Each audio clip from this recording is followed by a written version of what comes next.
Good morning. Welcome to Hobby Evolution. Happy Monday. Look, my camera's still a little cockeyed. Anyway, what is up? Happy Monday. Hope it was a great weekend. Uncle Rich is with us. Had a long DCS weekend, the Dallas Card Show. A bit of a slacker. Want to watch someone who actually works hard. Wrong channel. So, although I did work hard yesterday, but it wasn't with cards. It was in the garden, and I think Ken mentioned it. Uh, was it last weekend? I did lawn, did yard work, cleaned out the garage, and I was so freaking sore. And Ken's like, I like that feeling because it makes you feel like you actually did some work. And so I'm feeling that today, and I felt it like immediately. So I'll do a little garden talk. So if you're coming for cards, if you're here for card talk, wait like 10 minutes. Fast if you're watching in replay. We'll get to card talk in like 10 minutes. So gardening is like gardening is my hobby now because cards are my business. But in a previous life, a year ago, gardening was another hobby of mine. So now it's like the sole hobby. Well, that in my bike, which I actually haven't even. It's May 23rd. It's almost June, and sunk all this money into a nice e-bike, and here we go, 2022. Haven't even fired it up yet. But so wanted to get my garden planted. We've had some really nice weather throughout the month of May. Now, typically they say here in the Midwest, um, and actually further south from here, the Sunday, actually where I grew up, it was the Sunday of Mother's Day is like when you should plant your flowers in your garden. It's a little, I wait the following week, especially this year because Mother's Day came early. And we've had days of frost and even some hard freezes in the week after Mother's Day, wherever it falls, even when it's fallen later in the calendar. It was early this year, but even when it falls like in the middle of May, sometimes by the end of May, we still have some hard freezes. Um, so I want to be prepared. I usually wait until the Sunday after Memorial Day, which was yesterday. And looking at my computer, it says 44 degrees, and it's like still I get nervous when I plant and it's in the 40s. I like it to, although it's good for lettuce. And I did plant some romaine lettuce yesterday. Lettuce likes the cooler spring temperatures. But it's going to be 38 overnight. That freaking sucks. But the overnight lows after tonight are, in the 50s. So we're going to eventually warm up.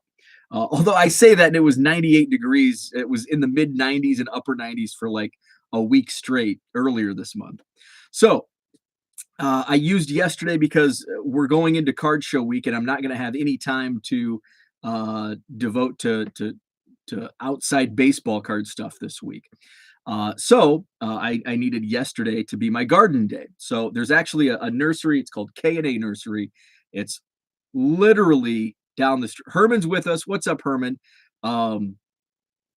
So Herman went to Quick Trip with me.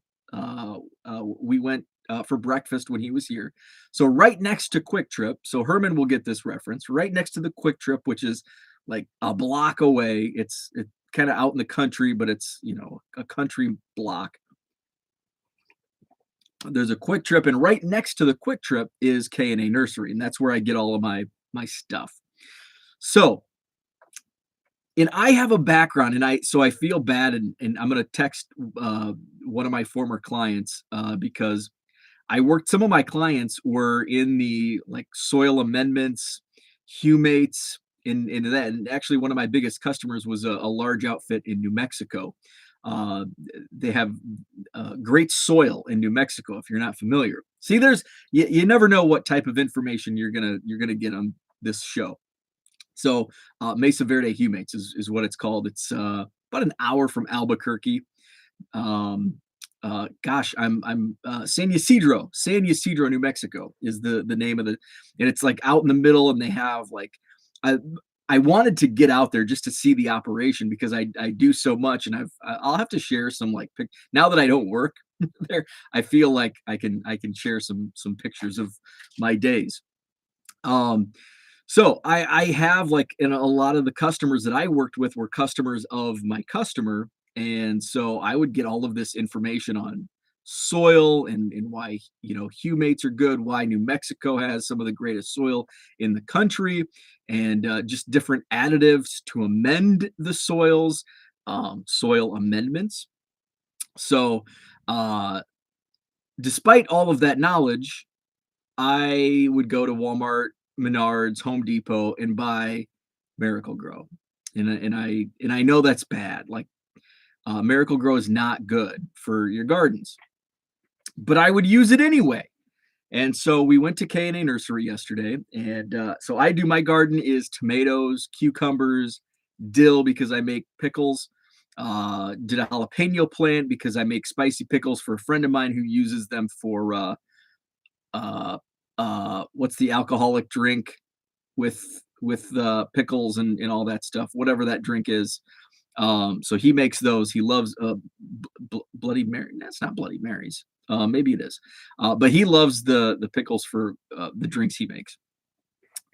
Because they're, and I actually like them because they're not overly spicy. The recipe I found, and I just found them on the internet. It's not like I'm a creative genius when it comes to pickle making. I just Google this stuff. Like, oh, this looks like a good recipe. I'm gonna try it. Hey, it worked. So that's kind of what I do. And I did some romaine lettuce because it's still, kind of early. And I'm like, I'm gonna do some lettuce. Usually I get like one batch of lettuce before it, kind of goes to crap because lettuce does not like the hot temperatures, even warm temperatures. So it's good to plant lettuce early, but I didn't have my garden ready. So it's like, I'll just go, maybe I'll get some decent lettuce here in the next few weeks. So they were out of tomatoes, so I was not able to pick up any tomatoes yesterday. They said a truck comes in on Wednesday. It'll probably have tomatoes. So I'll go back Wednesday. Um, but I got my cucumbers, I got my dill, I got my romaine lettuce, I got my jalapeno plant. I also plant marigolds that keeps the bunnies away. And I planted, and we always plant lavender because that keeps some of the pests away. Also, oh, I forgot basil, which attracts the Japanese beetles, and they just devour the basil before we can even uh, really use it. And we use it here and there, but it's nice. It smells good and all that stuff. And it complements, basil actually complements tomatoes well in the garden. So got that stuff. We go to check out, and I'm like, I need some soil because just throughout the spring and the summer, and once you pull it all, you lose a lot. So I'm like, I need to pick some up. So we asked, and like the people that work there, it's a local nursery, so they're like, why? It's not like you go to the garden department at Menards, and it's and this isn't a knock on retail employees, but they don't really know. You're working in the garden department. Well, you applied to work at Menards and you got assigned to work in the garden department. You can point out where stuff is, you can help customers, but you don't really have that knowledge. Like you go to a bar, they're going to serve you some drinks, they know how to make them. Yes, here's your Bud Light, but it's unlikely that they're going to explain the craft beer. But if you go to like a craft place that's a bar that specializes in craft beer, it's likely that they're going to know, like in wine, a sommelier. Do they have that in craft beer? I don't know. But they're likely going to have the knowledge to tell you, okay, what are you looking for, and they can help you out. So that's like at a nursery, you can get that one-on-one advice on what to do. So that's what we did, and it costs a lot of money when it's all said and done. It's like, oh, you need this, this, and this, and it's like, and then $325 later, it's like, I'm just trying to plant some tomatoes to put in my garden. These better be good tomatoes because they were damn expensive. And I haven't even bought the tomatoes yet. these better be some good pickles. These are expensive pickles. So they told us they were super helpful though, super expensive, but also super helpful. And so I put down. They told me to, since we have clay soil, put down like a bed. I can't remember, a bed mix or something that helps amend the clay soil. Put that at the bottom. Then you mix in. It's called bark mix, but it's kind of like a mulch soil, which apparently is really good. Put some of that down, and then we have it's a cool name, Purple Cow Organics, and it's like some organic fertilizer stuff that you mix in as well. So I got all that, and I'm having clay soil, and I learned a couple things.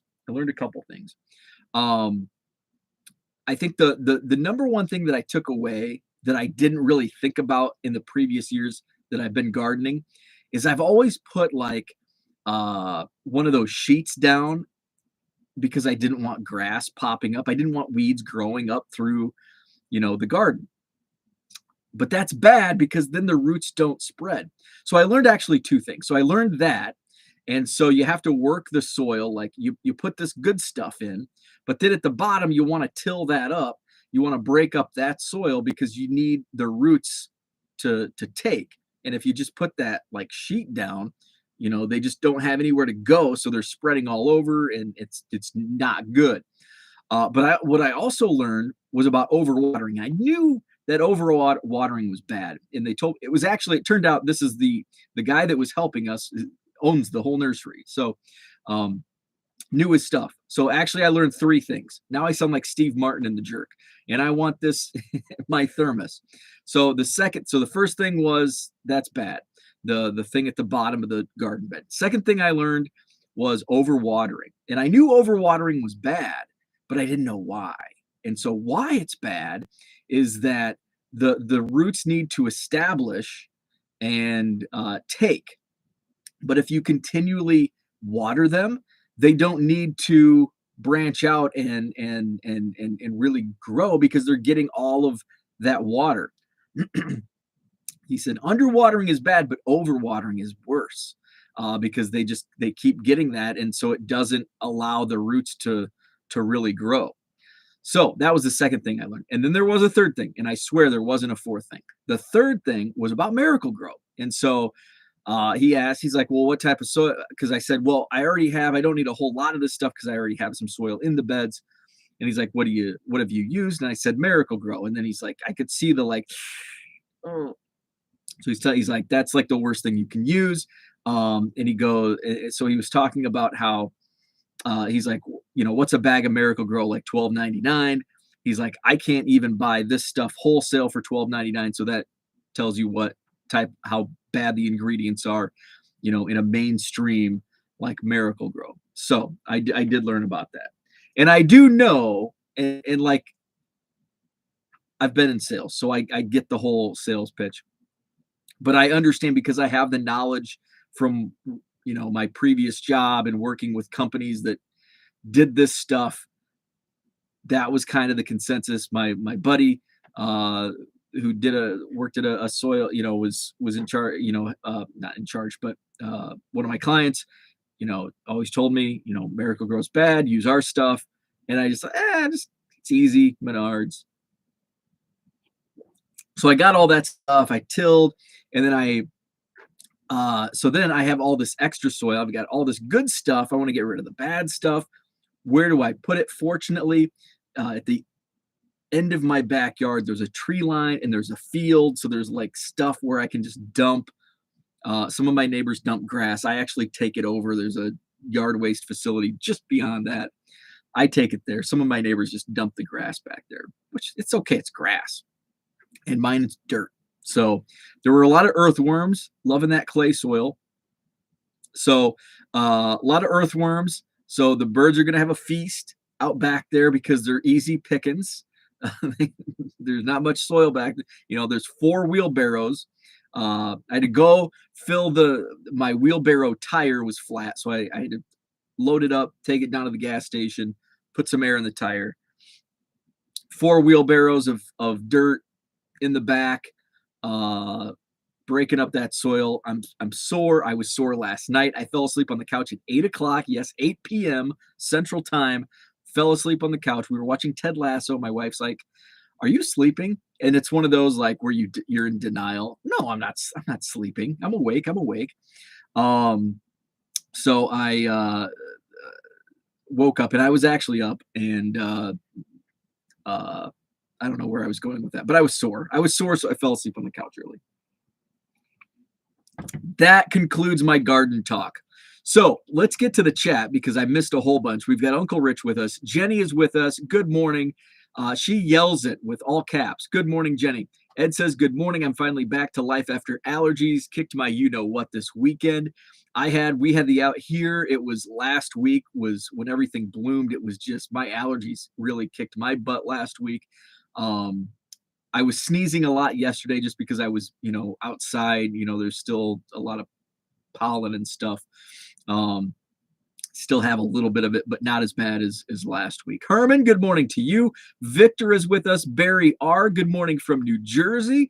Hello, New Jersey. Here it is, Memorial Day weekend to plant 37 overnight. Yeah, that sucks. Zach, good morning to you. John, first time I've caught this live for a while. Having to go into the office and do actual work isn't fun. No, that's a bummer. Glad to have you. Good morning was a hot one today. It's beer 30. Yes, George. George is with us. Good Friday was when we used to plan here. Let's see. George says, Herman, every Friday is Good Friday. Better call Saul. He can hook you up with that dirt down in New Mexico, right? Barry says, anyone have a tip on what size boxes to use to ship out one blaster box? Or is there a better way to ship blasters than you may know about? Good question. The smaller, my wife orders a lot of stuff from like Amazon. Some of the Amazon boxes are perfect, especially for blasters. So if you have any like boxes lying around, I don't know the exact size. I don't think I have anything around me. But I use when I ship blaster boxes or hobby boxes, I try to, you don't want to have a big box because then you've got to, put a lot of filler in it, but really any type of box. And here's the thing about blaster boxes, they're really light. So the actual box you use is, because if it's just one blaster box, it's going to come under 16 ounces. So you don't have to worry about the dimensions. If you're shipping multiple blaster boxes and the weight is over 16 ounces, then you're going to have to worry about the box size because dimensions come into play. But if it's under 16 ounces, it ships first class, and it can be a, 12 by 8-inch box. And it's going to be the same. It's going to be the same in postage as, a 4x4 box, because it all comes down under 16 ounces. It's only based on weight, the price of postage. But once you get over 16 ounces, then dimensions have more of it's more dimensions. The bigger the box, the more expensive, as opposed to the weight, if that makes any sense. So if it's just one blaster box, basically any box will do.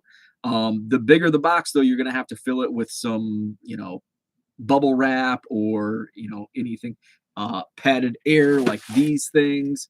And I have stuff like this. Just whenever I get stuff sent to me, I just put it, in the storage area and eventually use it. So that's the advice I can offer there.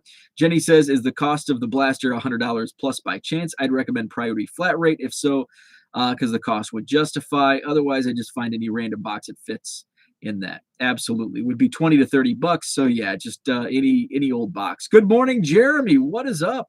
Let's see. Zach says, never ignore the warning signs. At KVO started sprinkling in photo talk in his hobby drive. How long until Bo leaves us? I will say George is much happier. So there is that.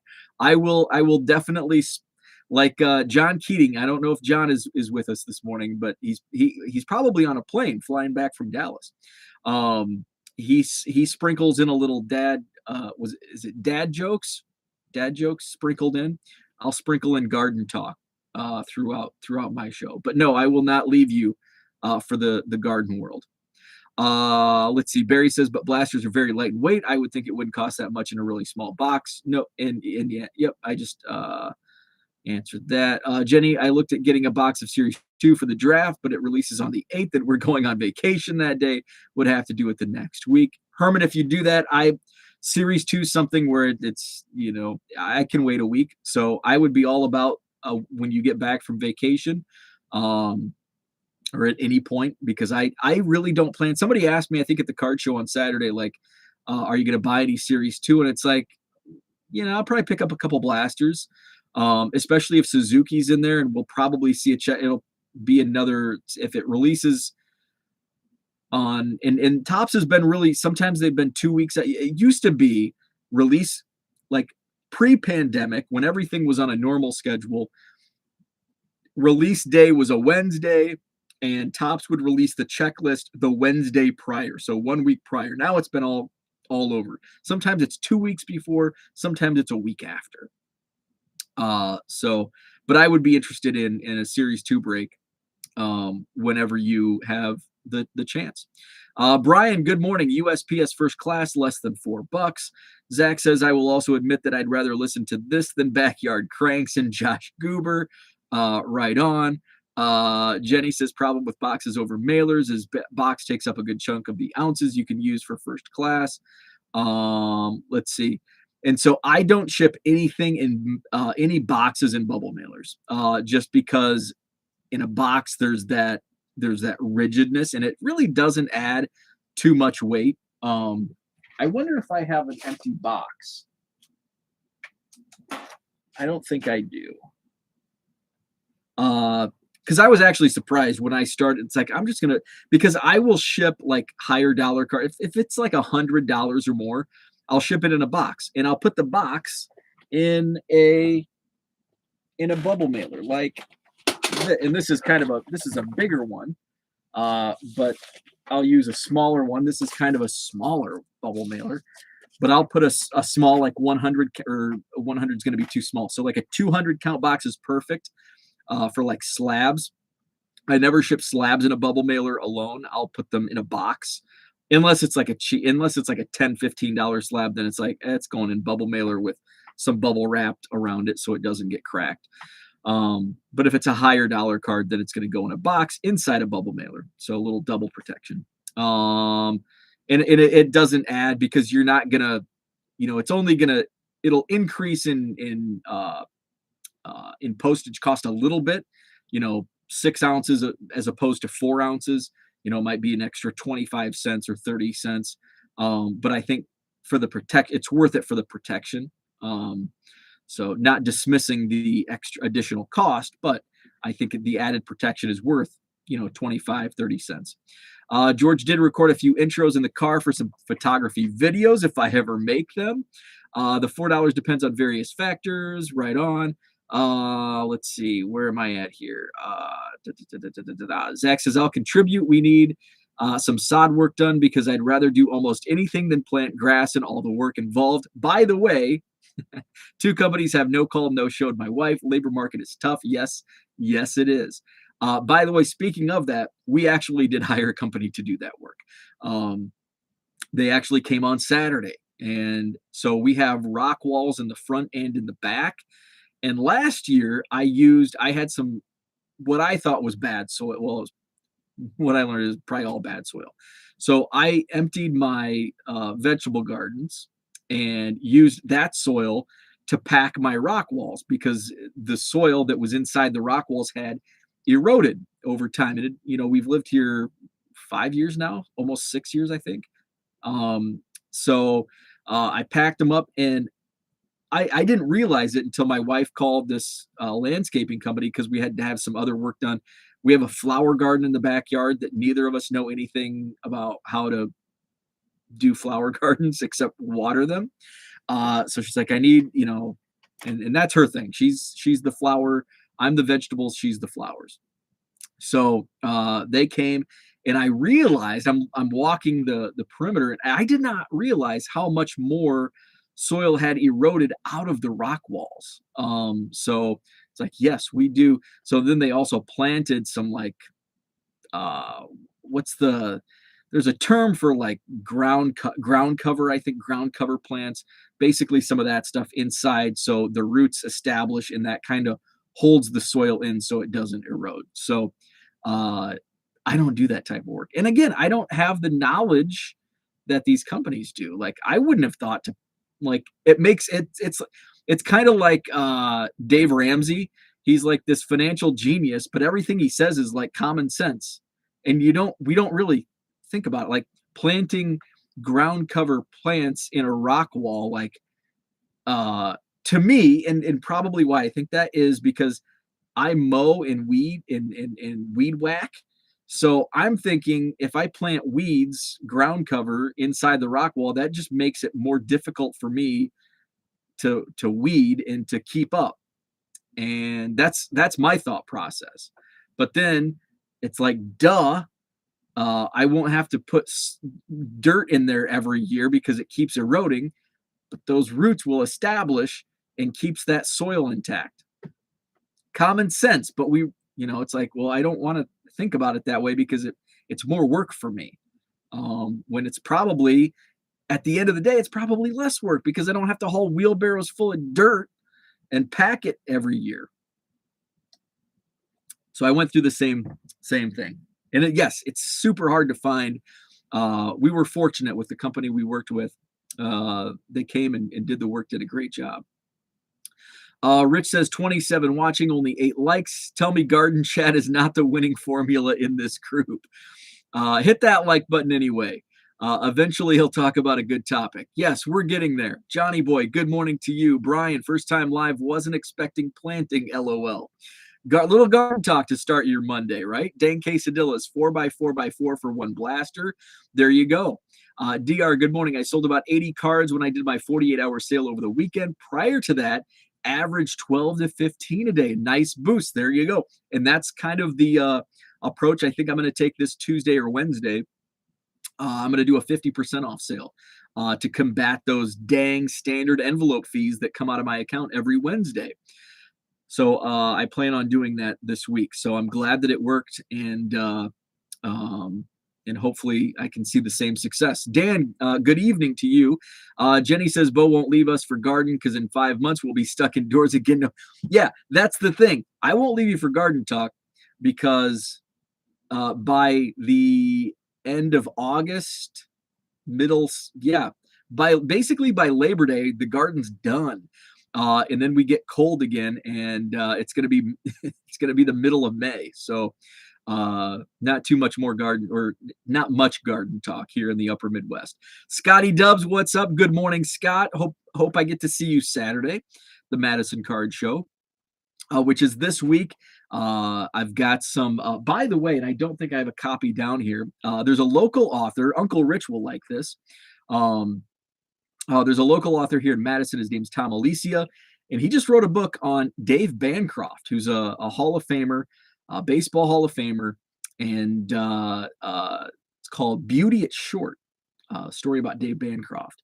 And so he offered up, he reached out to me, and he's like, hey, I saw you're going to do some giveaways at the card show.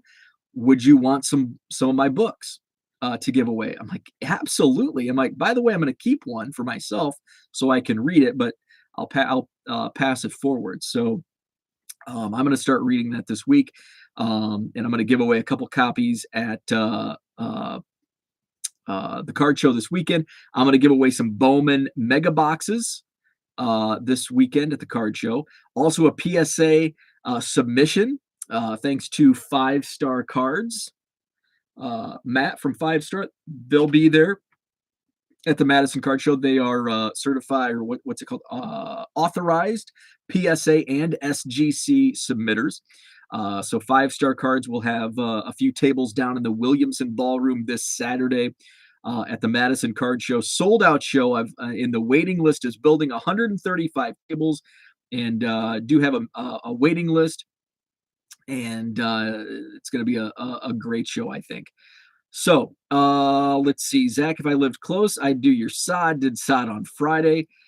Jenny says, just watch ounces if you're shipping at the post office. They have a lower limit for first class versus priority.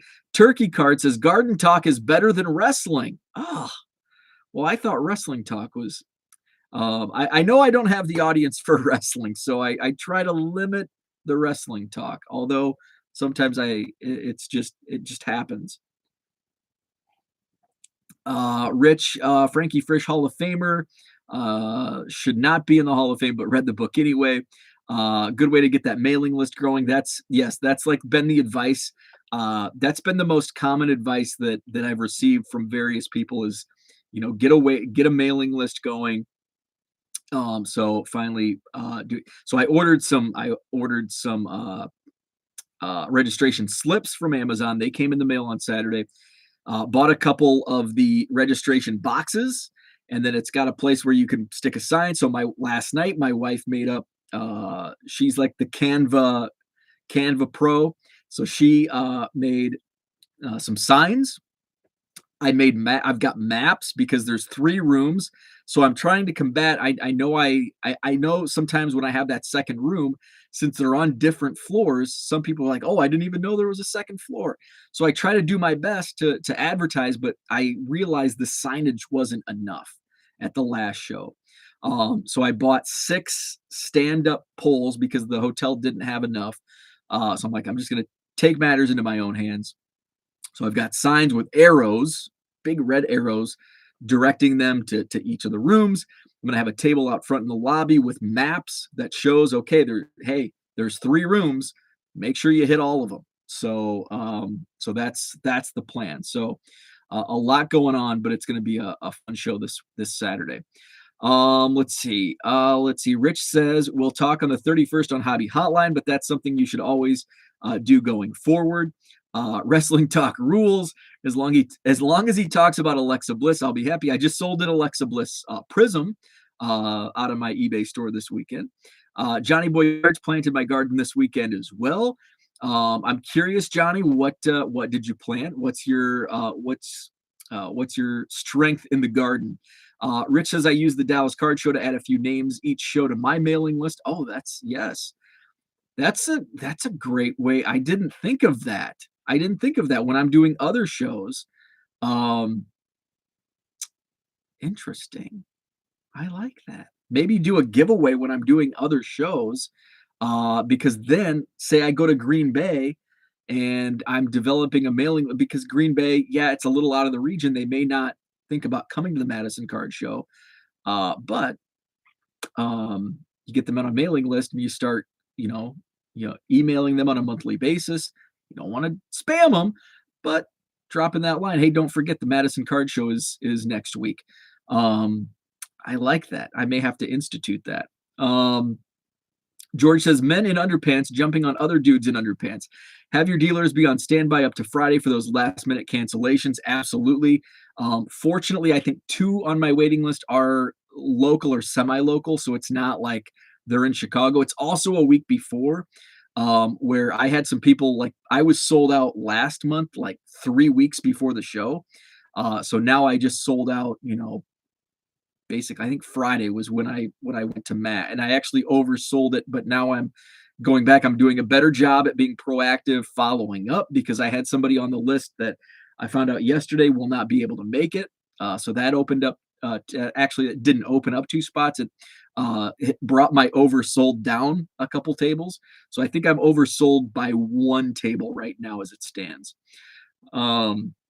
Let's see. Since I'm not corporate at the DCS and bringing back the synagogue show, there you go. It serves 3 purposes and it helps Kyle as well for his shows. 31 watching. We're up to 33. Hit the like button if you're joining in. Thank you so much. You need a Better Call Saul inflatable dancing man outside your inflatable dancing man. Let's see. Dance is enough. Dan, we haven't even touched on wrestling. Come on, man. The Falsey meet Johnny Gargano over the weekend. Very nice. For all interested, my camera shipped today, or maybe a box of dog turds. Johnny says tomatoes, peppers, eggplant. My best producer of all, zucchini. A ton of them last year, and they're great to grill. Very nice. Let's see. Dan says he loves those things. So, let's see. So, we're talking about deals that may not get done, and that's okay. Because I had a deal that was kind of being discussed, kind of a bulk purchase when I was at the Green Bay Card Show over the weekend. that fell through. I had the big collection that I've been talking about. It finally fell through, which I was actually happy that it did. And see, if a deal can't be made, it's actually okay. Um, and not all the, sometimes it can be bummed if you really want a deal to happen and it doesn't happen. That stinks. But in the end, you're not going to win them all. So I'll start with a deal. I'd been messaging with somebody who reached out to me a couple weeks ago and they're like, "Hey, I heard you buy bulk, you know, you buy bulk." And I'm like, "Yeah, absolutely. What do you have?" Um, so I got kind of a rundown, but it was like, I don't, it's one of those things where when you're buying in bulk, I don't buy bulk blind usually.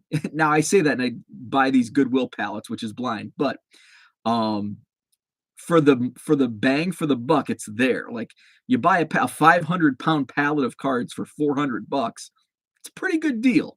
I'm gonna take the chance. And what I found out basically every pallet I've bought from Goodwill has been a very good deal. So I'm comfortable buying those blindly. But if I'm spending $300 or $400 on, a few thousand cards, 10,000 cards, it's like, this might be a $20 lot. This could be a $50 lot. So this one was going through on Twitter, and I'm gonna need, either bring it to the show or I'm gonna have to see some pictures before we go through. Um, and saw some pictures, and there were some like autos and relics, but they were like kind of dollar box stuff. From and there may have been some that were $5, $10 cards. There was a first Bowman Chrome auto that it's like, oh hey, this might be a good card. And I looked up comps and it's like $5. Um, so a lot of that, and like a lot of relics that were like basically they're good, they're dead. They're dead inventory because like one was an Addison Russell, which would go into my own collection because it was a Cubs card. But stuff like that, it's not going to move because you can't sell it on eBay because you either take the chance sending it plain white envelope, which I've not had good success sending relics through the mail in plain white envelopes. Um, People aren't going to buy a plain white Allen and Ginter swatch for $5 and it's going to cost you $4. It's like it's not even worth the hassle to do that. And you put it in a dollar box and it's going to go from card show to card show and probably not sell because I put stuff in my dollar boxes all the time, relics and autos, and it's like, how could this not sell? Like I would buy this if I saw this in a dollar box. Like if you took this card out of my dollar box and put it in somebody else's dollar box a month later, I'd probably buy it. Isn't that weird? Isn't the psychology behind that really strange? Um, but that's how it is. So a lot of this I saw, it's like this is going to be hard to move. So I can't pay too much for this. And the other stuff was like there was I think it was like 17 or 18,000 cards and it's like yeah, I'm paying if it's newer, I don't want 80s, I don't want 90s. If it's newer stuff, max a penny a card. But again, I'm not going to pay that if I don't see it firsthand because I'm not going to pay a penny per card for 2020 top series 1 cards. Because it's dead inventory. It's not going to be able. I can't put them in quarter boxes because they won't sell. They're basically going to be bulked out myself. So it was just one of those things, and I said basically, not knowing, I'd be at $100. I could do $100. That's a comfortable number for me. But again, it may not even be worth for me. It may not be worth even $100. So we kind of chatted back and forth, and he's like, "Okay, we're gonna." And I'm like, the best thing I can say is just bring them to the show. And I know it's a hassle to bring 20,000 cards into a card show, but I'm not going to commit to something that may not be worth it.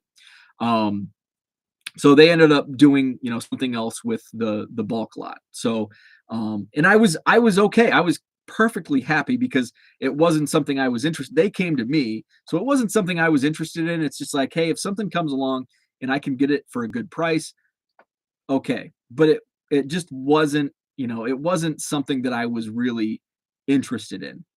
Now the big collection, and we talked about this yesterday.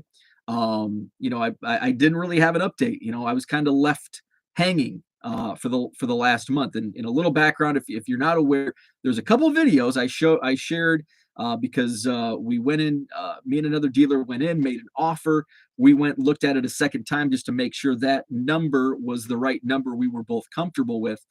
Um, so a dealer who sets up at my card show, him and I decided because we had both looked at the collection on our own to view it. I was not interested because it was a hefty price to pay for a lot of lower end stuff.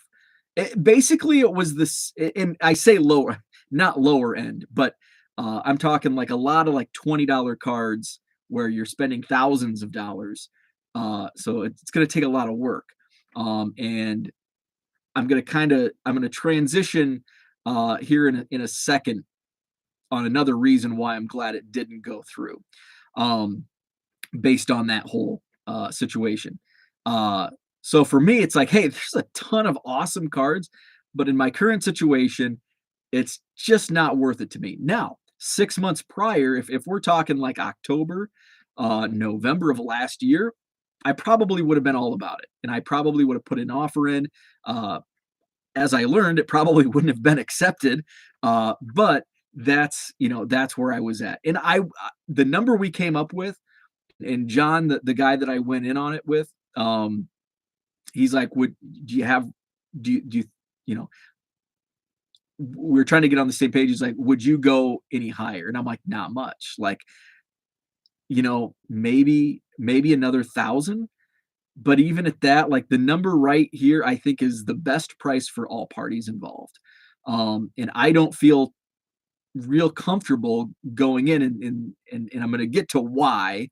Uh, but maybe, if the counter came in $1,000 more, I'd probably take it. But this is kind of a hard and fast number. Like this is where I want to be at. And with that said, it's still, it's like, yeah, this is a lot of work. Now, if it was just me on my own, the number that I presented, I would have been okay with because there's not the additional work of having to split it between John and I, because that was going to be the most work, was trying to figure out how to accurately split this collection so it's even for the two of us because we're going in 50-50. Um, so we went in, looked at it, presented the offer. I thought they were going to take it. They seemed happy with it. However, it was a family situation, so it was the husband's father who passed away. It was his collection. He had a couple siblings, so it had to be like a decision that the entire family was good with. And didn't hear anything. And Jenny a couple times over the last couple of weeks, hey, what's the update? And really there wasn't one. And I didn't push it.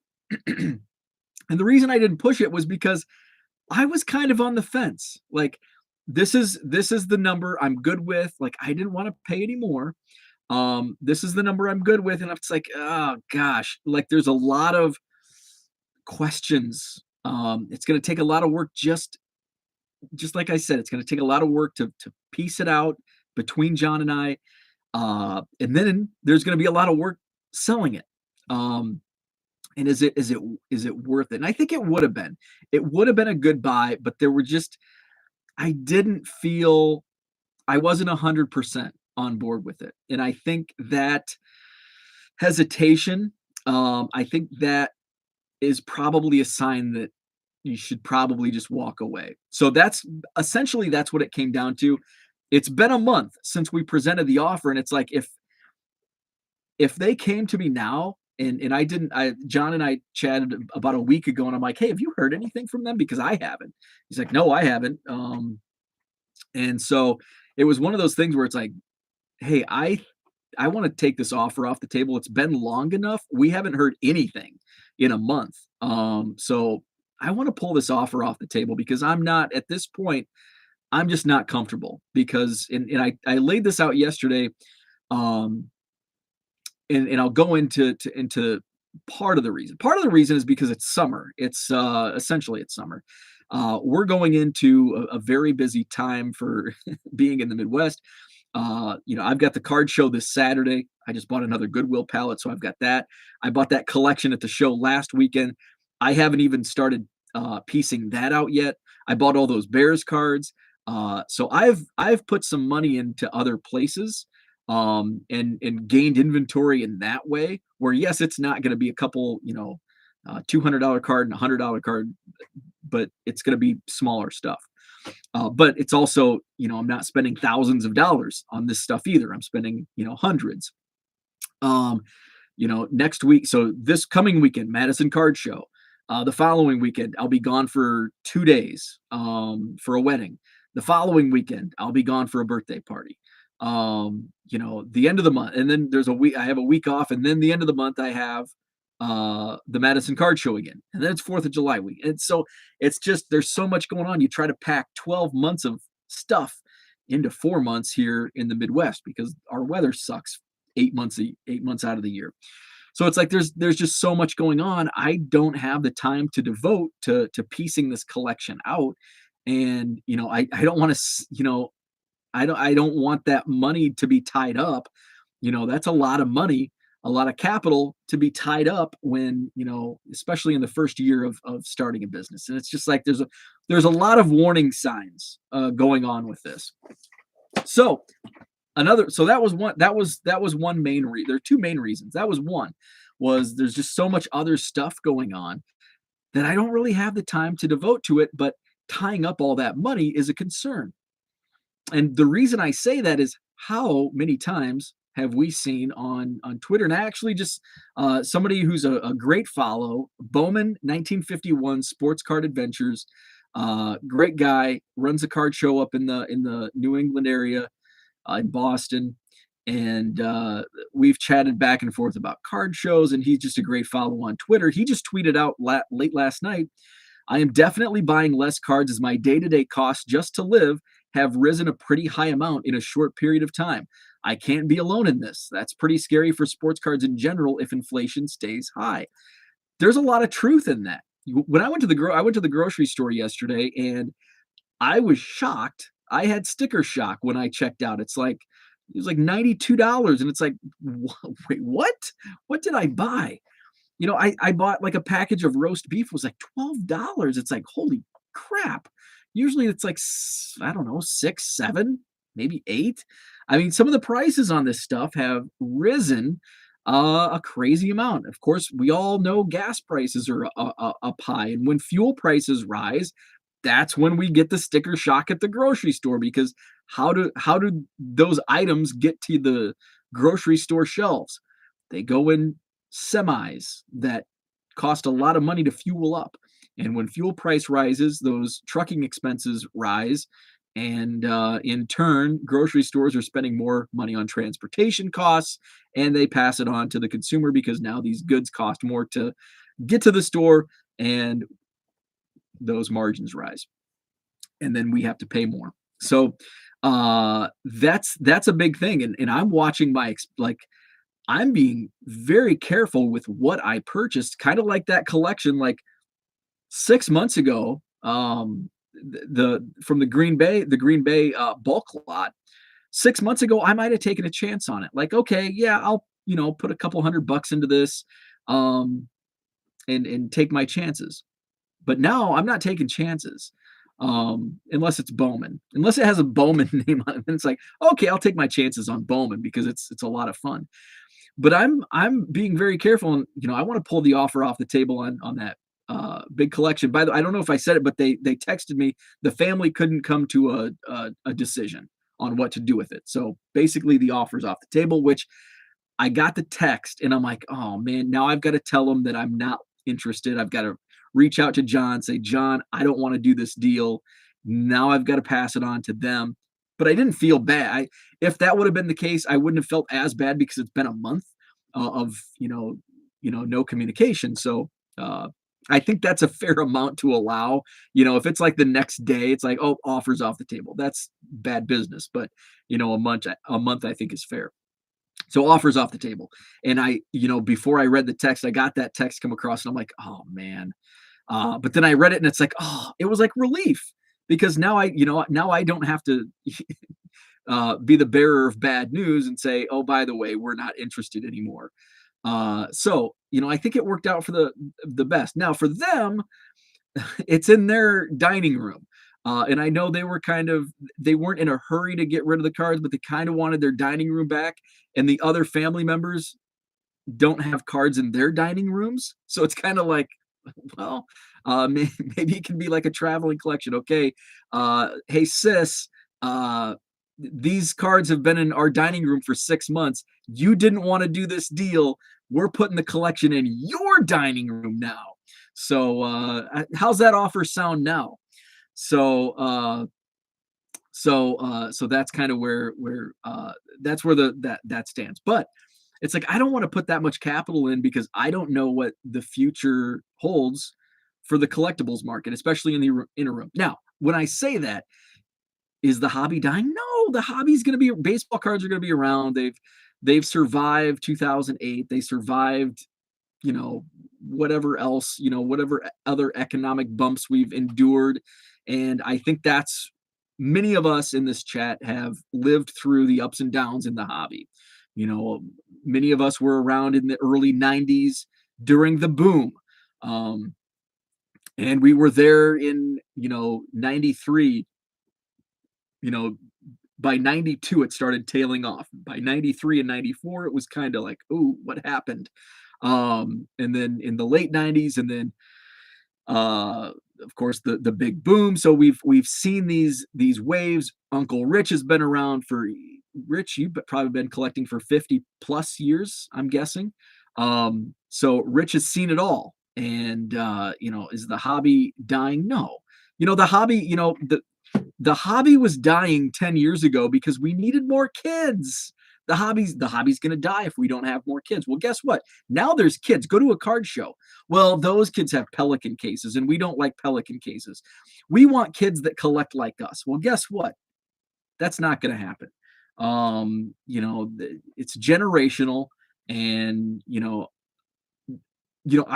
I'm turned off by some of the backyard breakers. Now, any scandals aside, just the way they conduct business, that doesn't appeal to me. Why? Because I'm not a millennial. I'm not young anymore. I'm youngish in the scheme of life, but I'm not. That's if I was 20, that might appeal to me.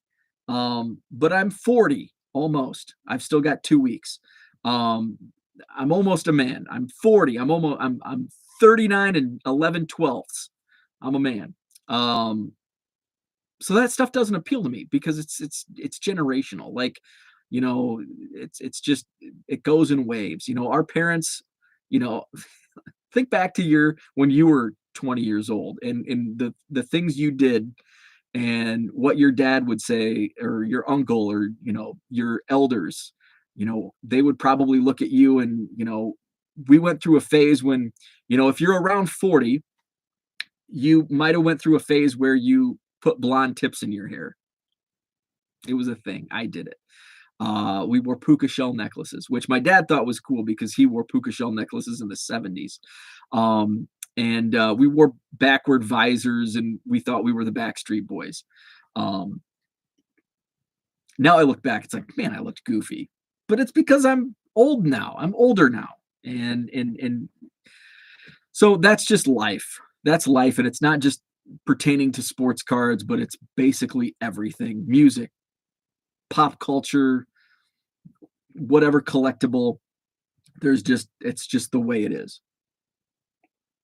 So I kind of lost train of thought there. So I'm going to go to the chat because I think I've missed a lot.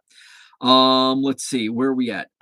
Rich says, not to mention that Russell ran into a huge decline after those. Yeah. Addison Russell had the domestic issues. I believe he's playing in Korea now. Or I think he's playing Korea or Japan somewhere. Pre-pandemic, I used to begin the chat with cards from the overproduced era where 10 1 penny wholesale, and then go from there. And I could always show pictures of my office and say, all these cards are donated and I could buy them for less than you were offering. Yep, absolutely. And I did in going back to the Green Bay collection, and I think he was taken aback by my offer of, I would probably be at $100 for this. Um, and even at that, it's like I don't really want it for like I just am not really interested, but for $100, I'll take the chance. That price 6 months ago might have been 250, maybe even 300. But today it's going to take me longer to move. Why? Because we're seeing inflation, and like the tweet I read from Bowman 1951. Um, let's see. Usually makes it easy to buy bulk at levels I like. And this is a buyer's market. There's a lot of people that like, hey, I don't want this crap anymore. And I think this is a great opportunity to buy, but just be careful. And I'm being careful at the moment. What percentage do you look at to be at on value when buying private collections? Let's say the cards are valued at 5,000. What percentage would you deem reasonable to offer as a starting point? Oh man, that's such a tough question because it varies. Um, and it depends on um, it's kind of like this is going to be a poor example, a poor comparison, but uh, what weighs more, a pound of feathers or a pound of steel? Well, they both weigh the same. Um, so a $5,000, and the reason I say that is a $5,000 collection of Patrick Mahomes, Tom Brady, Michael Jordan, Kobe Bryant is going to be a better buy than $5,000 worth of Cal Ripken, Jose Canseco, you name it, 80s, 90s. They're both worth $5,000, but it's like this $5,000 collection is going to take me a lot longer to reach than this. I know that's probably not a good answer, but it's kind of because it varies. Like a $5,000 collection of, and it depends. Like, is it bulk? Is it a collection of, say it's this collection with a lot of $20 cards and a lot of work? I'm going to be at a less percentage because there's a lot more work that's involved. There's not a hard and fast number. It's not like I'm going to offer you 60% of $5,000. It varies. Like I might be at, if it's commons that they comp for $5,000, I'm probably going to be at 10% because of all the work involved.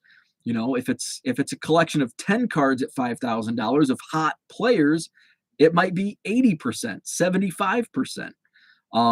So it's a question I can't answer. It's kind of like a collection. When I have collections come to me or bulk lots come to me, I really don't know the answer until I kind of see it.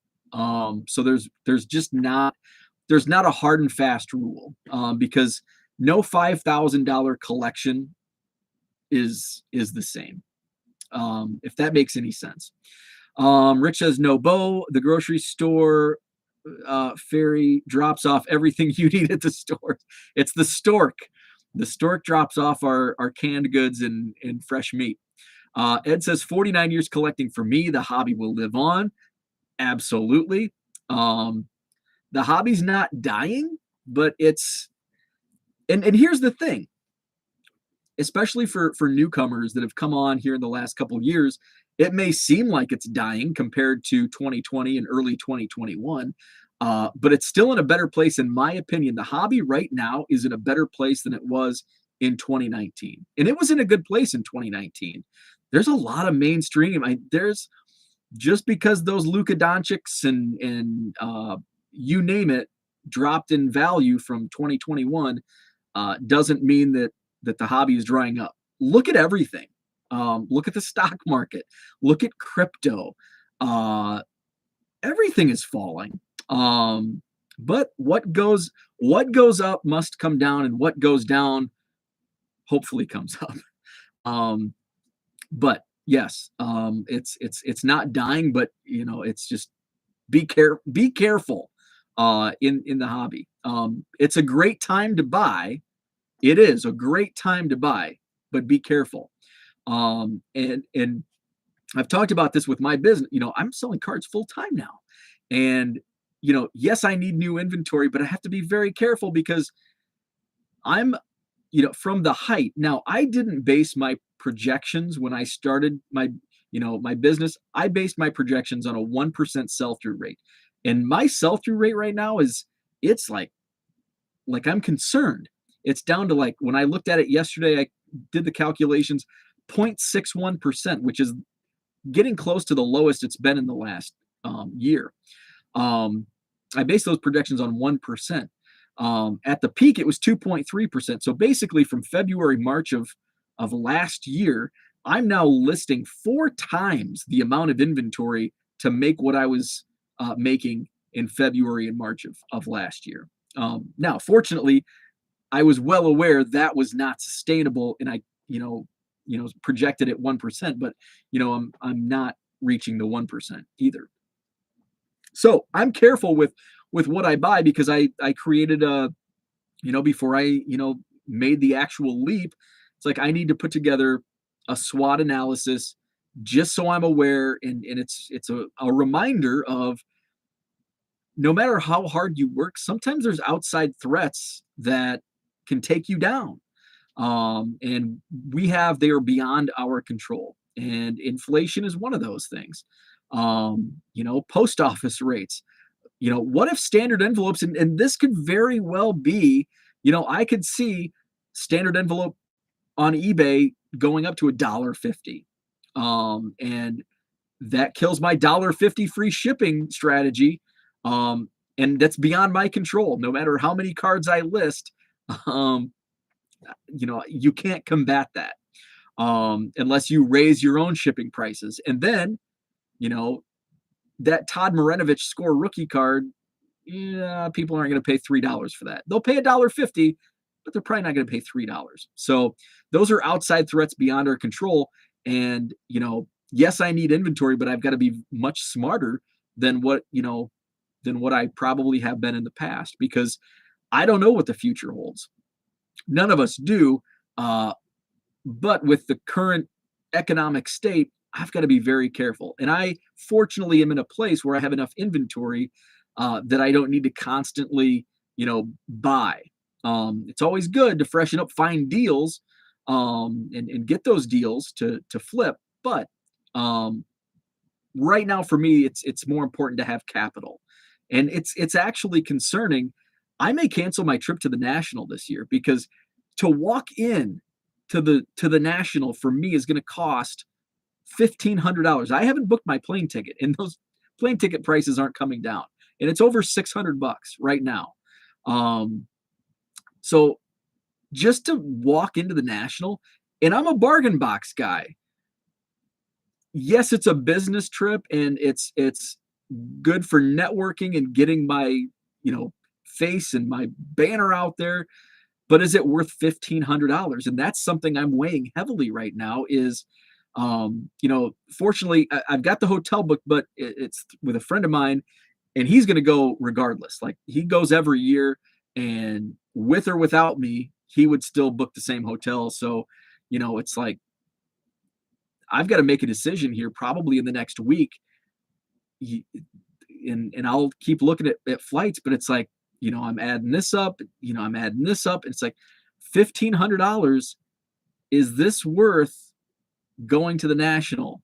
Because that $1,500 can be better spent as kind of uh, uh, just in case money, in the future. Because is this where we are? Because it's beyond the inflation and people's spending habits is beyond my control. I cannot control that. I can control the prices in my store and what I put in my store, but I can't control people choosing to buy those cards. And if people choose not to buy those cards because they have to pay an extra dollar in gas and extra dollar for milk and a couple bucks on meat and 50 cents on bread, and all of that adds up and it comes out of another piece of their budget. So that's something I'm weighing heavily, and I'm going to have to make a decision here in the next week. Do I make that big expense? For me, as a first year self-employed business owner in cards, is it worth it? But this is something that I knew could happen. And in the card market, I expected the card market to not crash, but decline. And it's not because the cards aren't popular, it's because that money is being funneled elsewhere because we're paying more at the grocery store. We're paying more at the pump. We're paying more everywhere. So that's just something as a business owner you deal with. John says high inflation, low disposable income, opportunity to buy potentially as people need to pay rent, bills, etc. Yes, absolutely. And again, going back to that $1,500 that it cost me just to get in the door to the National, that $1,500, that's what 4, 8, 12. That's 3+ pallets of Goodwill that I can flip for 4x. So you have to weigh it. Is that $15? Yes. I get to see friends. I get to network with people that, I may have only communicated with here in YouTube or on Twitter, other social media. But is it worth that? And I have to watch every penny, every penny.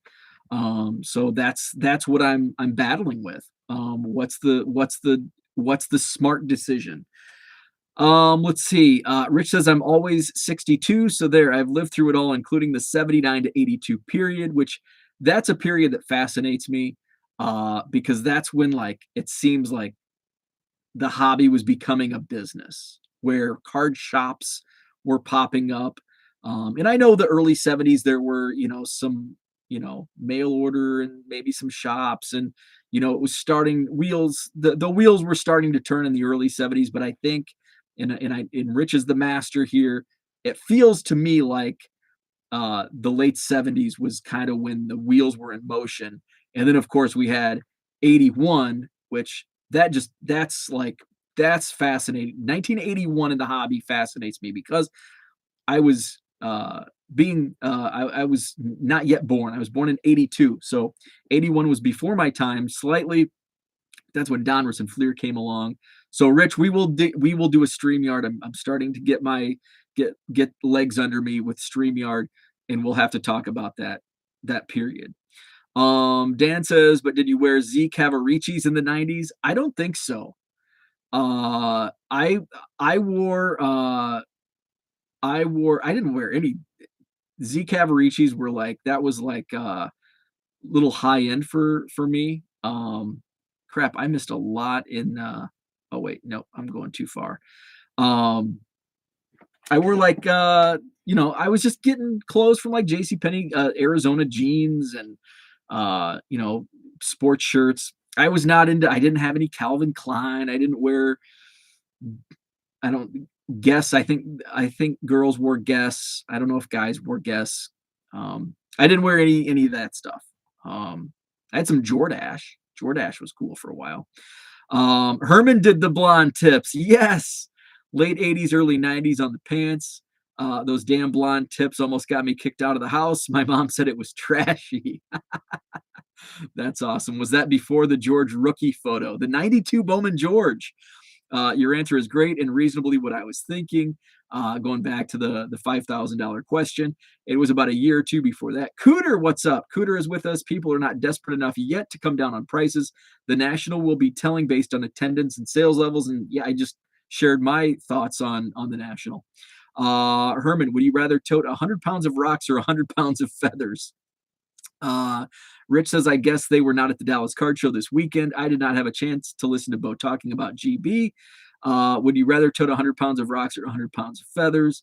I've got a task for you on your retail days. Stop by the electronics area and see if they got any color film. That is scarce. Rich says, hi, Cooter, whom I formally met at the DCS this weekend, and it was good to meet him. Very cool. Let's see. John, there's John. Good morning. Gord morning to John. Rascal 30, what is up? Are your star player cards still selling okay? I'm guessing your sell-through rate has dropped from mostly your common cards. So it kind of varies. I mean, you'd be surprised. Actually, most of my sales are, more the common stuff. I think I've made 9 sales since this video started, so that's good. It's just I'm seeing less overall. Like it's all my sales have declined across the board. It's not just because it's this or that. Let's go to my sold. So I've sold some random stuff. Uh, so here's I'm just gonna no like picking and choosing here. I'm just gonna last 10 card sales. The last 10 cards that I've sold. 2020 Panini Rookies and Stars Brandon Ayuk rookie card. A 1994 Upper Deck, one of those like those vintage Upper Deck vintage cards of Steve Garvey. 2019 2020 NBA Hoops Premium Stock Silver Pulsars, and this was a pick your player. I sold two of them: Kent Bazemore and Spencer Dinwiddie. So what's that? That's four cards. The fifth, a 1988 Donruss Roger Clemens. Number six was a 2022 Bowman Brian De La Cruz Blue Parallel. A 2021 Topps Pete Alonso insert. A 1986 Topps Pete Rose Through the Years, card number three. And then the last two, a 2021 Topps Heritage Miners Michael Harris. And the last one, a 1987 Toys R Us Rookies Cal Daniels. So those are the last 10 cards, and those have all sold here within the last 2 hours. So those are some of my sales. So it's a little bit of everything. So the commons are selling. Let's see. George says my car insurance went up this year for quote no reason. Car insurance seems to go up every year for no reason, just like our home assessment went up. Let's see. Cooter says Dallas was busy, but everyone I talked to said sales were off from March. I found dealers more willing to negotiate, but they seem to be holding to 2021 pricing as a starting point. Yes, I've noticed that at various card shows as well. We've seen traffic at all the shows here locally. I think traffic is down, and I think the buyers it kind of varies from show to show. I talked about it in the Green Bay Card Show review yesterday.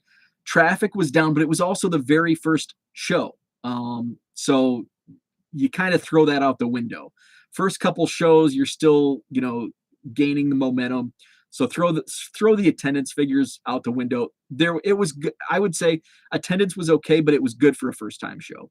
I did hear a lot of people say people weren't really buying, and that's kind of been a constant here lately, and not just recently, but over the past few months. In fact, I think this all kind of started back in like last summer.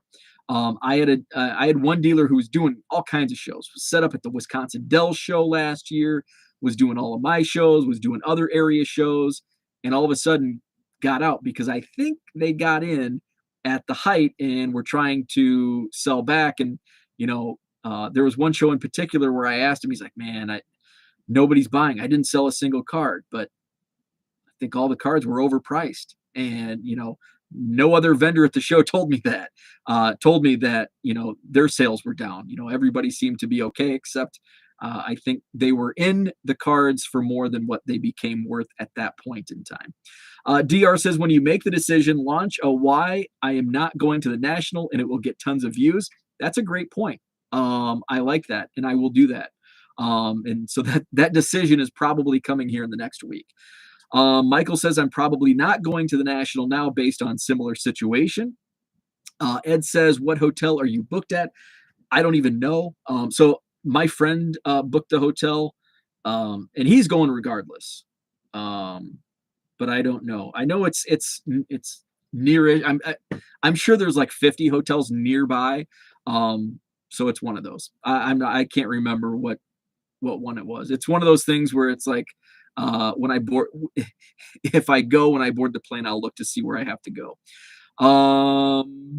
Where am I at in the chat? Let's see. Cooter says, I have decided not to go to the national. Interesting. Okay. So it's something. No, and I say that because for me, and another reason, and I shared why. It's going to cost me $1,500 to walk in. That's 3x what it's going to cost me if it were in Chicago. And I know that's that's just a part of life, right? If you want to go to the national, you have to travel regardless. It's not going to be in your backyard. So even if it were in Chicago, it's going to cost me a little bit. But I think to walk in the door in Chicago, I did the adding, and I'll do a video. Dr. Thanks for the recommendation on recommending doing a video on that. But I think when I added it up, when I started thinking about it, it's like, man, when I look, I think it was when I got sticker shock at the flight prices. It's like, geez, I'm spending over 600 here. It's going to cost, the train. I don't know what's the train, $20, $10. But all of these little like $10 here, $20 there adds up. Do I just pay every day? I'm not going for, I would fly in. My plan was to fly in on Wednesday, and I would get there like Wednesday evening. So I'd miss like that first day. And then I'd fly out on Sunday. So I'm missing Sunday. So I'm basically there Thursday, Friday, Saturday, 3 days. So do I get the VIP pass and try to make some of my money back? But I'm not getting there until Wednesday, so I might not be able to sell my autographs from the VIP package. And it's kind of like, is it worth it? Or do I just pay for the 1 day pass? And I don't know, what's the 1 day pass? $15? I don't know. So that's kind of, and it's like, I go to Chicago, it's a 2-hour drive for me. I stay in a hotel, I get the super VIP, so I get the parking pass.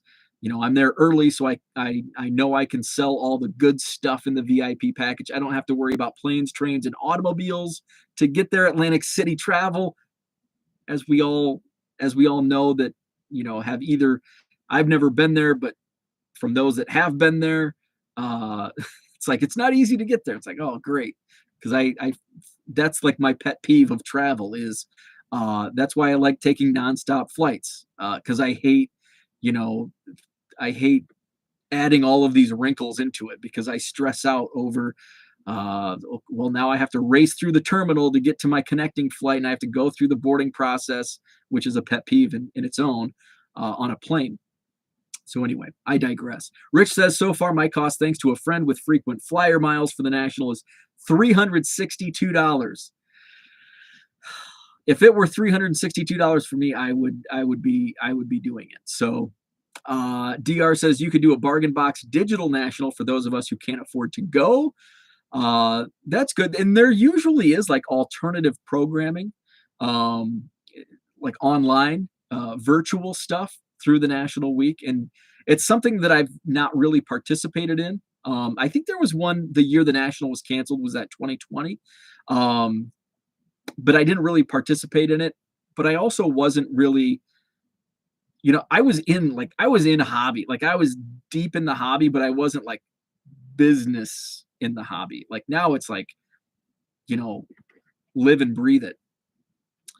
Rich says a hobby hook should be written about that period. 1979 was an explosion. Jim did 3 books that year. Yes, the first Beckett book, not the monthlies, but the book was released in 79. Baseball hobby news began. 1980 Mantle 52s got to 3K. Wow. Let's see. John says, if you go to the National, consider it more of a holiday, but there's always an opportunity cost to anything we spend. I'd love to go to the National one day, but it's likely to be $6,000. Oh, John's in England. John's across the pond. And that's what it's like, okay, this is kind of like, yes, it's a fun trip as well as a business trip, but I sunk a lot of money into my spring training trip back in March and just a couple months ago. And now it's like, I think maybe I need to pump the brakes a little bit. Rich says 1981, Fleer and Donruss joined the fray. Michael says I used to pay for SCD as a kid weekly. That 70s card show says Zubaz is what Bo wore. I don't even know if I had Zubaz. I can't remember if Zubaz were definitely popular when I was a kid. I'm sure I did. I'm sure I had a pair. But I don't remember. It's not like I was wearing them every day. 1980s cards were so much fun. Dan says I did have one of those tails on the back of my hair. The rat tail, Dan rocking the rat tail. I never had a rat tail. I never had a mullet, but I was a buzz cut kid. I was always rocking the buzz cut. And then when I got into like junior high, I did the bowl. The bowl cut was cool in the 90s. It was probably like Jonathan Taylor Thomas made that, trailblazed the bowl cut. Why? And then I had like and I've shared the picture in the past. I had a bowl cut, but I would have the person who cut my hair. I was in like 7th or 8th grade, and it was like shaved up all the way here, like almost to like where it would be a mohawk. But the top was like not cut, so it would like lay over. And then the back was shaved all the way up. And now I look back at that kind of like here, it's generational. Like at the time, I thought it was cool. If I saw that haircut today, I'm like, that's dumb as hell. But that's a generational. There we go. Back to the generations. Um, you know, 13-year-old me thought this was the coolest haircut ever. 39-year-old me thinks, what the hell were you thinking? You look like an idiot. I did look like an idiot, but I thought I looked cool at the time. Cooter says, John, it was a pleasure to meet you in Dallas. I will send you an email today to get your list. Mrs. Cooter says, thanks for the photo. Very cool. That's on my next year bucket list. So next year, I'll be in year 2 of the business. So I hopefully won't have these types of decisions to make. The National will be in Chicago, so it's far less expensive. So I do want to, I want to get a trip in. So we'll have to like here over the course of the next 6, 7, 8 months here in the chat, we'll have to plan, for the out of Dallas people, we'll have to plan a show that John and Cooter and whoever else can make it. We can hit the Dallas Card Show because I saw John and Texas Card Dude and Logan. They were at a Frisco game watching Jack Leiter. It's like, man, I want to go to the ballpark and have a beer with those guys and watch baseball. So next year, I want to make Dallas happen so we can get together, go to a baseball game, and do the DCS. Tracy, good morning to you. Late, but happy to catch part of today's live. Absolutely. Rich says Dinwiddie playing very well in the playoffs for the Mavericks. Okay, it was either a set builder or he scored 30 points or something. Something happened. Straight execution. Good morning to you. I'm seeing the lower end basement card staying at low end. The mid to high end ceiling has dropped considerably, and the market wants much less than what you think the ceiling would be. That's a great point in terms of what's selling and what's not selling. And I think Michael, who's in the chat, I think him and I were kind of talking about the future, not necessarily the future of the hobby, but yeah, kind of the future of the hobby, where as far as the short term, the interim of the market on cards. And part of me says there's far less risk in some of the, I just shared the 10 recent sales. Cal Daniels, 88 Donruss, Roger Clemens, like those types of cards. Are those going to take a hit or not? And so it's kind of like talking out of both sides of my mouth, because I think on one end, there's always going to be enough of those cards that I'm going to be able to move. Now, is my sell-through rate going to drop? Yeah, probably. But I think the sell-through rate for everybody is dropping. I'm very curious in what other eBay sellers sell-through rates are. If you're doing like if you have more than 1,000 active listings, just to see am I way off? Am I, doing, just where it's at in relation to others. But some of those low-end buyers might be, and again, this is just kind of talking off the rails here, but are those budget buyers? Are they budget buyers? First of all, are they budget buyers? If you're buying an 88 Donruss Roger Clemens, are you just kind of casually buying Roger Clemens cards because you were a kid in 1988? It's like, hey, I haven't seen this card in 30 years. I want to buy one. Or is it like buyers on a budget? And are those buyers on a budget going to be affected because now they don't have a few bucks to spend on baseball cards because it's going to more money at the grocery store? So that's kind of where I'm at. But I have seen, like, from the card show standpoint, the bargain boxes, I think, are always popular. Bargain boxes are always going to be popular. But yeah, it's those Luka Doncic rookies and some of that mid-end stuff. And the high end stuff, I think as long as cards stay mainstream, there's still going to be the Ken Goldens and the, who else, Drake, and people pumping those high end cards. There's still a high end market. Will that wane in the future? Yeah, probably. But I think, yeah, it's that middle of the road that's going to take the biggest hit. It's going to be those $50 and $100 cards that are going to take the biggest hit, in my opinion. But I could see a hit coming to some of the low end. Let's see. George says, did you see the tweet about nobody wants a bent up vintage card because they are ugly? Yes. I bit my tongue. I may do a show on that tomorrow. I don't know if that was a troll job or not.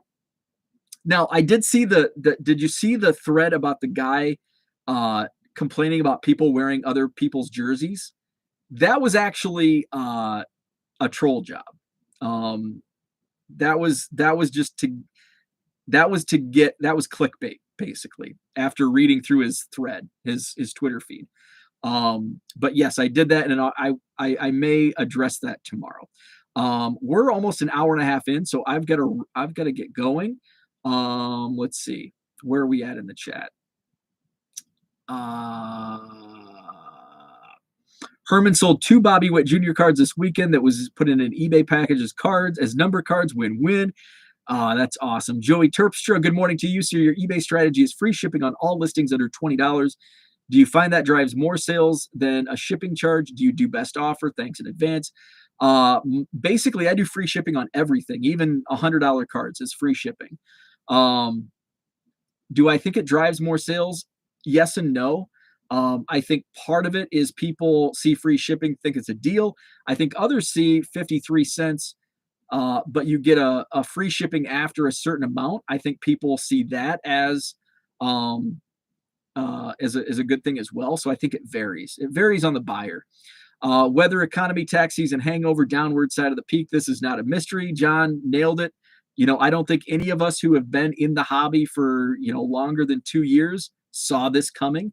I think if you worked in, I worked in transportation, I saw this coming during the pandemic where, I was telling my coworkers like, hey, the first 2 months of the pandemic, we were doing really well because half of the nation manufacturers were shut down and trucks needed to haul freight and there wasn't much freight to haul. So we had the upper hand and it was historic prices. And then everything opened up. Now there's a demand for expensive freight that needs to get moved. And now there's no trucks for our bargain box freight. And now we're paying historically high prices. And I think it's a domino effect. And it's like, this is not long term. This is bad. This is going to be really bad. And it turned out to be really bad. And it was extremely stressful. I didn't really like the job to begin with. I did it for almost 8 years. And that's eventually what pushed me out. Like, this sucks. This really sucks. And baseball cards are fun. So I'm going to sell those instead. Cooter says we need to print a t-shirt that says Uncle Rich's portrait with the caption, stay calm and collect on. Last year I felt fortunate the hotel was $585 per night. Holy cow. Friend covered my Uber to the show each day when I rode with him. Very nice. Let's see. John K. All those are dead on.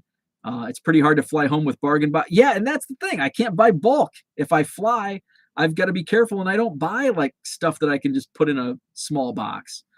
So yes, nailed it. Straight execution. If you didn't have pumps, you weren't a cool kid. I was not a cool kid. I did not have the pumps. First time national. How do I sell my autos for all access super VIP? Got it for the freebies and early access. Brian, go to the blowout forums and there's usually a thread devoted to that. And that's how I moved mine. I had a guy flake on me, but I was able to sell at basically the price. I think the super VIP usually sell for around $70 for all of them. If you include all of them, I think I ended up moving mine for 50 because it was kind of late. And it's like, I just need to move these because I don't want them at all. So hopefully you can find a legit buyer early and make $70. But otherwise you may have to settle for 40 to 50. But blowout forums, that's where I've been able to move mine the last couple of years. Rich, I have a mental image of every dealer saying every show sales are down. Absolutely. Victor will do the Dallas show. We need to make a plan next year for that. One guy told me $1,000 in sales on trade night. Very nice. Let's see. Just sold a 68 rose beater and a 67 mantle. Is this the longest morning stream of all time? I believe it is. Retired at like 80% of salary with full benefits. So Raymond has a fat pension coming his way. Very nice. Good for Raymond. Zach says, I just popped back in to listen to the replay. How is this still live? I know, we're still going. Great chat this morning. Thank you so much. By the way, hit the like button. But we also did recover from wife cleaning out the bank account and leaving him a while back. Okay. So not all is rosy for Raymond. I have a good day, everyone. See y'all tonight. Yep. By the way, check out Herman and Kin tonight, 7 p.m. Central on 3B Collections channel. Hobby, personal rips and hobby chat. Sorry. So see Herman tonight, 7 p.m. Central. Rich says, "Oh, someone will drive my stuff home from the National." So there you go. And it's like, oh, but I like bulk, so I'd have to ship it. Ken, what is up? Bo, with all the people who know, get one of them to drive your stuff home from the National in Atlantic City. Good Lord, we're past 90 minutes. I know. Let's see. His radio training is showing. I would have loved to have flown home last night with a few 5K boxes. AA's problem, not mine. Instead, I flew home with the most awesome stuff, some provided by Richipedia. Very nice. I found the other box that was driving me crazy yesterday morning. Let's see. John says, I'll be watching Herman and Pariah Carey. I don't know what that's in reference to, but I'm laughing because that's a really funny Pariah Carey from the plane tonight. They have a truck. So that I have reached the end of the chat. So I'm going to run. My coffee's been gone for about 45 minutes. So I need to refill my coffee cup. I need to get some shipping done. By the way, I'm going to go pick up that Goodwill pallet later today. So I probably will do a video either depends on what time I pick it up. So I may pick it up early afternoon. So I might do a video late afternoon, early evening, or I may go on after Herman and Ken at after 8 p.m. I go to bed early, so it's probably going to be more likely that I do something at like 4 p.m. Rich says, ooh, another Goodwill pallet. Yes, bought another one. Made the purchase from a seat at the bar at Buffalo Wild Wings in Oshkosh, Wisconsin. Goodwill pallet number 4. So stay tuned for that. Hit the like button. Subscribe if you're not already subscribed. Thank you so much. What an amazing chat. This was an awesome chat today. So thank you for all the awesome comments, questions, and we will chat again tomorrow, 7 a.m. Central, Hobby Evolution. What did I want to talk about tomorrow? There was something that I mentioned earlier in the chat that I wanted to touch on tomorrow. Oh, the vintage, the beat up vintage, because I had to bite my tongue and not reply to that tweet. So I will address that tomorrow. Thanks again. Have a great Monday, and we'll chat tomorrow.